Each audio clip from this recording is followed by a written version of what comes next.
My dear brothers and sisters, many people say, I don't feel close to Allah anymore. They pray, they listen to reminders, they make dua, yet their heart feels heavy and distant.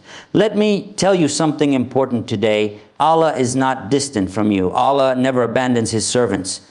But sometimes we unknowingly place barriers between our hearts and His guidance. These barriers are not always major sins. Often they are habits we normalize every day. If you truly want to feel Allah's guidance clearly again, if you want peace in your heart and clarity in your decisions, then there are certain habits you must quit. Not tomorrow, not slowly, but consciously and sincerely. 1, delaying salah without a valid reason. My dear brothers and sisters, one of the most silent yet destructive habits is not leaving the prayer completely, but delaying it again and again without a valid reason. Many people say, at least I pray, and yes, praying is a blessing, but when you pray also matters. When the Adhan is called, Allah is inviting you personally. It is not a random sound. It is a call from your Creator, the one who gave you life, breath, health, and every opportunity you have. When we hear that call and say, I'll pray later, we may not realize it, but we are slowly training our hearts to put Allah second. Salah is not just a religious duty. Salah is a meeting with Allah. Imagine being invited by someone important, someone who loves you deeply, and you repeatedly say, "Wait, I'm busy scrolling," or "Let me finish the show first." Over time, that meeting loses its value in your heart. The same happens when we delay salah without necessity. The heart begins to feel distant, not because Allah moved away, but because we did. Many people ask, why don't I feel peace anymore? Why do my du'as feel empty? Often the answer lies here. Guidance flows through obedience. When you respond to Allah promptly, your heart becomes receptive. When you delay Him casually, your heart becomes heavy. Peace does not come from praying whenever it is convenient. Peace comes from submitting when it is difficult. That is where faith grows. Delaying salah also changes how we see time. We give the best hours to work, entertainment, and people, and we give Allah what is left over. My dear brothers and sisters, Allah deserves the first portion of your time, not the leftovers. When you organize your life around salah instead of fitting salah into your life, everything begins to fall into place. Your stress reduces, your priorities become clearer, your heart feels guided again. And remember, this is not about perfection. We all struggle, but there is a difference between struggling and being careless. If you genuinely try to pray on time, even when it is uncomfortable, Allah sees that effort and multiplies its reward. The moment you stand up for prayer despite laziness, despite distraction, despite worldly pressure, something inside you changes, your heart softens, your mind calms, your soul reconnects. So my dear brothers and sisters, do not let your phone, your work, or your temporary distractions steal your most important appointment of the day. Answer the call when it comes. Salah is non-negotiable. When you do this consistently, you will not need to chase guidance anymore. You will feel it flowing naturally into your heart because you chose Allah when He called you to feeding the eyes with what Allah has forbidden. My dear brothers and sisters, never underestimate the power of the eyes, because what enters through the eyes settles quietly in the heart. Many people struggle to feel Allah's guidance not because they do not pray or make dua, but because their hearts are constantly being fed with things Allah has clearly warned us against. In today's world, temptation is no longer hidden. It follows us in our pockets, on our screens, and in our private moments. And because it is common, we begin to believe it is harmless. But common does not mean acceptable, and widespread does not mean safe for the soul. The eyes are a gateway.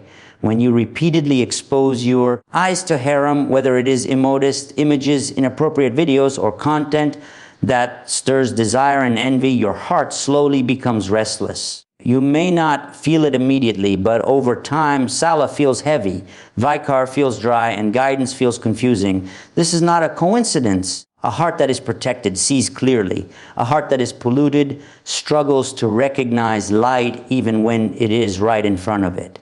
Allah did not command us to lower our gaze to restrict us. He commanded it to protect us. When the eyes are disciplined, the heart becomes calm. When the eyes are uncontrolled, the heart becomes distracted and weak. Many people ask why their Iman rises and falls so sharply. The answer is often found in what they allow their eyes to consume daily. You cannot expect spiritual clarity while constantly feeding your soul with spiritual poison. My dear brothers and sisters, lowering the gaze is not easy, especially in a world designed to pull your attention. But difficulty does not mean impossibility. Every time you look away for the sake of Allah, something powerful happens. Allah replaces that moment of struggle with inner strength, self-respect, and tranquility. You may feel like you are giving something up, but in reality, you are gaining control over yourself. And self-control is one of the greatest forms of guidance. Remember, guidance is light. And light does not enter a heart that is intentionally kept in darkness. Protect your gaze even when no one is watching, because Allah is always watching. The more sincere you are in private, the clearer Allah's guidance becomes in public. When you clean what enters your eyes, you clean what lives in your heart. And when the heart is clean, guidance flows naturally, gently, and beautifully. 3, complaining more than you make dua. My dear brothers and sisters, one of the habits that quietly blocks Allah's guidance is constant complaining without turning sincerely to Allah. Many people speak endlessly about their problems, their pain, their disappointments, and their struggles. Yet they raise their hands in dua only occasionally. They tell everyone what they are going through, but they tell Allah very little. Over time, this creates a feeling of emptiness inside, because the heart was not created to find relief through complaining. The heart finds relief through trusting Allah. Complaining in itself is not haram. We are human and we feel pain.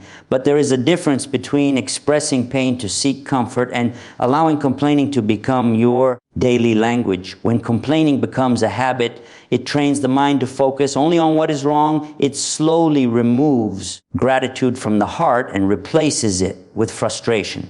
And a heart filled with frustration struggles to recognize Allah's guidance even when it is present. Deer, on the other hand, does something completely different. Dua humbles the heart. It reminds you that you are not alone and that Allah is fully aware of your situation. When you make dua, you are not just asking for a solution. You are building a relationship. You are acknowledging that Allah's wisdom is greater than your understanding. This is why dua brings peace even before the problem is solved. Many people say, I have made dua, but nothing changed. My dear brothers and sisters, something always changes when you make sincere dua. Either Allah changes the situation or He changes your heart to handle the situation. Complaining makes you feel powerless. Dua makes you feel supported. Complaining makes you feel stuck. Dua reminds you that Allah is in control. When you complain more than you make dua, you unknowingly push guidance away. Your heart becomes noisy with negativity, leaving little space for divine calm. But when you replace excessive complaining with sincere supplication, even in simple words, your heart softens. You begin to see lessons instead of punishments, opportunities instead of losses, and mercy instead of abandonment. So my dear brothers and sisters, the next time your heart feels heavy, pause before you complain. Raise your hands instead. Speak to Allah before you speak to people. You will find that when dua becomes your first response, instead of complaining, Allah's guidance becomes clearer. Your patience becomes stronger and your heart becomes lighter, even if the situation itself has not yet changed. For keeping company that pulls you away from Allah, my dear brothers and sisters, one of the most overlooked reasons people lose clarity in their faith is the company they keep. Human beings are deeply influenced by those around them. Even when they believe they are strong enough to remain unaffected, you may not notice the change immediately, but over time, the people you spend the most time with begin to shape your thoughts, your habits, and even your relationship with Allah. This is why Islam places great importance on companionship. Not every smiling face is good for your soul. Some people may care about you emotionally, but they slowly pull you away from remembrance, from prayer, from modesty, and from gratitude. They normalize disobedience and make obedience feel extreme. They laugh at reminders and make sins feel small. When you sit with such people regularly, your heart slowly adjusts to their way of thinking. What once felt wrong begins to feel normal, and what once felt important begins to feel optional. My dear brothers and sisters, this does not mean you must cut off everyone harshly or treat people badly. Islam teaches wisdom, not arrogance, but it does mean you must be honest with yourself. Ask yourself a simple question after spending time with certain people. Do you feel closer to Allah or further away from Him? Does your heart feel lighter or heavier? Do you feel motivated to pray and improve, or do you feel distracted and careless? The heart never lies. Good company does not have to constantly remind you verbally. Their actions remind you. Their calmness encourages you. Their priorities influence you positively. Being around righteous people makes obedience feel natural and disobedience uncomfortable. This is how guidance flows easily. But when your closest circle pulls you toward heedlessness, guidance becomes difficult to recognize. Even when it is right in front of you, many people fear loneliness, so they tolerate company that damages their faith. But my dear brothers and sisters, being alone with Allah is far better than being surrounded by people who distance you from Him. Allah never leaves those who choose Him. When you step away from harmful companionship for the sake of your faith, Allah replaces it with peace, strength, and better people at the right time. So protect your heart carefully. Choose your company wisely. Love people, but do not sacrifice your relationship with Allah to keep them. When you surround yourself with those who help you remember Allah, guidance becomes clearer, your Iman becomes stronger, and your path becomes easier even in difficult times. 5. Carrying hatred, envy, and unforgiveness in the heart. My dear brothers and sisters, one of the heaviest burdens a human being can carry is not poverty, not illness, and not hardship, but a heart filled with hatred, envy, and unforgiveness. Many people wonder why they feel spiritually blocked, why their prayers feel heavy, and why Allah's guidance feels distant. Yet they carry inside their hearts emotions that Allah dislikes. A heart weighed down by grudges cannot rise toward Allah easily. Guidance is light, and light does not settle in a heart filled with darkness. Hatred begins quietly. Someone hurts you, someone betrays you, someone treats you unfairly. Your pain is real, and Islam does not deny that pain. But when pain turns into long-term bitterness, it starts damaging you more than the one who wronged you. You replay the event again and again. You relive the hurt daily. You allow one moment from the past to control your present peace. My dear brothers and sisters, this is not strength. This is imprisonment of the heart.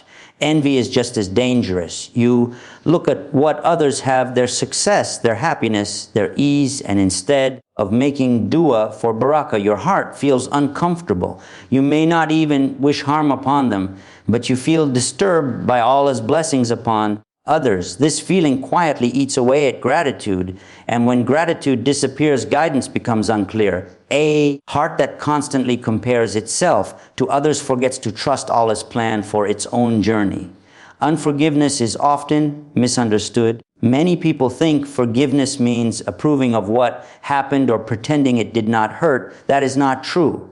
Forgiveness means releasing your heart from the control of that pain. Forgiveness is not for the person who hurt you. Forgiveness is for you. When you forgive for the sake of Allah, you are saying, Wa Allah, I trust your justice more than my anger. And Allah loves hearts that choose Him over their ego. The Prophet taught us that deeds are presented to Allah, and forgiveness opens doors that hatred keeps closed. When you carry grudges, your heart remains tense. When you let go, your heart breathes again. Many people increase worship but do not increase forgiveness. And then they wonder why peace does not come. Worship without a clean heart feels heavy. Worship with a clean heart feels alive. My dear brothers and sisters, ask yourself honestly, who are you carrying in your heart that does not deserve to live there? Whose mistake are you allowing to steal your present peace? Allah is Al, the most just. No injustice goes unnoticed. No tear goes unseen. When you let go for Allah's sake, Allah takes care of what you leave behind. A heart that forgives becomes light.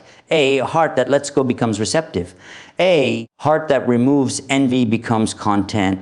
And when the heart becomes light and content, Allah's guidance flows naturally into it. You begin to see wisdom where you once saw pain. You begin to feel calm where you once felt anger. You begin to trust Allah where you once questioned Him. So cleanse your heart, my dear brothers and sisters, not because people deserve it, but because your soul deserves peace. When you empty your heart of hatred and envy, you make space for guidance, mercy, and a closeness to Allah that no one can take away from you. 6, remembering Allah only in hardship and forgetting Him in ease. My dear brothers and sisters, one of the most common habits that blocks Allah's guidance is remembering Him only when life becomes painful while forgetting Him. When life is comfortable, when difficulties strike, hands rise quickly in dua, tears fall easily, hearts suddenly become humble. But when Allah grants ease, health, money, success, or stability, remembrance slowly fades, salah becomes rushed, becomes occasional, gratitude becomes silent. This imbalance weakens the relationship with Allah. And when guidance is needed most, the heart feels distant. Allah did not create us to turn to Him only in emergencies. He wants a relationship, not a transaction. Guidance flows most beautifully when Allah is remembered consistently, not conditionally. When you remember Allah only in hardship, your faith becomes reactive instead of rooted. You chase peace instead of living with it. But when you remember Allah in times of ease, your heart becomes strong enough to stand firm when trials arrive. Many people say, I only feel close to Allah when something goes wrong. My dear brothers and sisters, that is a sign that remembrance has not yet become a habit of the heart. True closeness is built quietly in ordinary days. It is built when you thank Allah for small blessings. It is built when you remember Him. Even when you are smiling, it is built when you choose obedience, even when there is no pain pushing you toward Him. Forgetting Allah in ease leads to arrogance without realizing it. A person begins to believe they are in control. They credit themselves for success. They forget that every breath is a gift. And when a trial suddenly comes, the heart panics because it was not trained to rely on Allah daily. This is why Allah reminds us again and again to be grateful, because gratitude protects the heart from becoming blind. Remembering Allah in ease does not mean constant worship without balance. It means awareness. It means recognizing Allah in your success. It means thanking Him before asking for more. It means using His blessings in ways that please Him. When you live like this, hardship no longer breaks you. It refines you. Your heart already knows where to turn. My dear brothers and sisters, Vaikar is not heavy. It is healing. A simple Alhamdulillah changes the heart. A sincere cleanses the soul. A quiet Ya Allah, guide me opens doors you did not even know were closed. When remembrance becomes part of your daily life, guidance stops feeling confusing. Decisions become clearer. Anxiety becomes lighter. Trust becomes stronger. Allah says that if you remember Him, He will remember you. And there is no honor greater than being remembered by Allah. A heart that remembers Allah in ease is a heart that Allah protects in hardship. That is when guidance becomes constant, not temporary. That is when faith becomes a source of peace, not just a reaction to pain. So my dear brothers and sisters, do not wait for life to break you before you remember Allah. Remember Him while you are standing strong. Remember Him while you are smiling. Remember Him while you are blessed. When you do this, you will find that Allah's guidance is no longer something you search for. It becomes something you live with every single day. 7, neglecting the Quran in daily life. My dear brothers and sisters, one of the greatest reasons people struggle to feel Allah's guidance is not because Allah is silent, but because they are no longer listening. And the primary way Allah speaks to our hearts is through the Quran. Many people respect the Quran, keep it high on a shelf, kiss it and honor it outwardly, yet it remains absent from their daily lives. Respect without connection slowly turns into distance, and distance blocks guidance. The Quran was not revealed to be read only in Ramadan, only at funerals, or only when life becomes unbearable. The Quran was revealed as a living guide, a daily companion, a source of clarity for confused hearts. When a person abandons regular connection with the Quran, the heart becomes spiritually dry. Decisions feel unclear. Emotions feel heavy. Guidance feels distant. This is not punishment. This is consequence. Many people say, I don't understand the Quran, so they slowly stop opening it. My dear brothers and sisters, guidance does not require fluency. Guidance requires sincerity. Even a few verses read with reflection are enough to soften a hard heart. Even listening attentively can awaken something inside you. The Quran is not just words. It is light, and light works even when you do not fully understand how. When the Quran is neglected, other voices take over. Social media begins to shape your thinking. People's opinions become louder than Allah's commands. Desires begin to lead instead of discipline. And slowly, without realizing it, you begin to feel lost. A heart that does not hear Allah regularly begins to follow the noise of the world. The Quran corrects you gently. It reminds you who you are and where you are going. It brings balance when emotions are extreme. It brings hope when life feels heavy. But it only does this when it is part of your life. You cannot expect guidance from a book you rarely open. You cannot expect answers from words you never allow into your heart. My dear brothers and sisters, reconnecting with the Quran does not mean long hours or complicated routines. It begins with consistency, a few verses daily, a few minutes of listening, a sincere effort to understand even one message. When you do this, something changes inside you. Your heart begins to feel anchored. Your worries begin to feel smaller. Your faith begins to feel alive again. The Prophet described the Quran as an intercessor, but it only intercedes for those who keep a relationship with it on the day when we will desperately need guidance, comfort, and mercy. The Quran will speak for those who allowed it to shape their lives. Do not let it be a witness against you because you ignored it. So, my dear brothers and sisters, bring the Quran back into your daily life, not as a burden, but as a gift, not as a duty, but as a conversation with Allah. When the Quran becomes part of your routine, guidance stops feeling confusing. The heart becomes calm. The soul becomes steady, and Allah's words begin to illuminate your path step by step, exactly when you need them. My dear brothers and sisters, after hearing all of this, I want you to understand one important truth. Allah's guidance was never far from you. It was never locked away, and it was never denied. It was always close, waiting for a heart ready to receive it.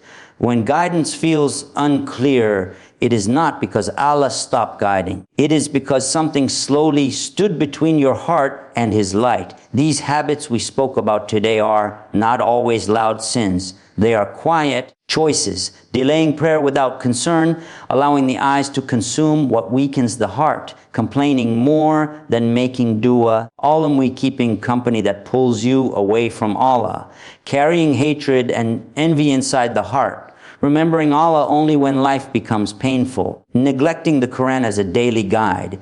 Each one places a layer between you and the clarity you are seeking. But my dear brothers and sisters, the beauty of Islam is that the door of return is never closed. Allah does not ask you to fix everything overnight. He asks you to turn back sincerely, even if it is with one small step. Guidance does not come through perfection. It comes through humility. It comes when you admit, why, Allah, I need you. And then you change what you can, one habit at a time. Do not let shaytan convince you that you are too far gone or that your heart is too hard. Hearts soften the moment they turn back to Allah. Peace returns the moment you choose obedience over convenience. Light enters the heart the moment you remove what blocks it. Allah's mercy is greater than your mistakes, and His patience is greater than your delays. Remember, my dear brothers and sisters, guidance is not always a dramatic moment. Sometimes it is quiet. Sometimes it is a gentle pull away from what harms you. Sometimes it is discomfort that pushes you toward growth. When you choose Allah in small daily decisions, Allah chooses you in ways you may not even notice at first. Your prayers begin to feel meaningful. Your dua begins to feel sincere. Your heart begins to feel calm even when life remains difficult. So do not leave this reminder thinking, that was nice. Leave it thinking, what is the one habit I will quit today for Allah's sake? Start there, and when you do, trust this promise. Allah never abandons the one who sincerely turns toward Him. He guides, He forgives, He heals, and He replaces what you leave for His sake with something far better. May Allah purify our hearts, correct our habits, and guide us gently back to Him, step by step, until we meet Him with hearts at peace. I mean,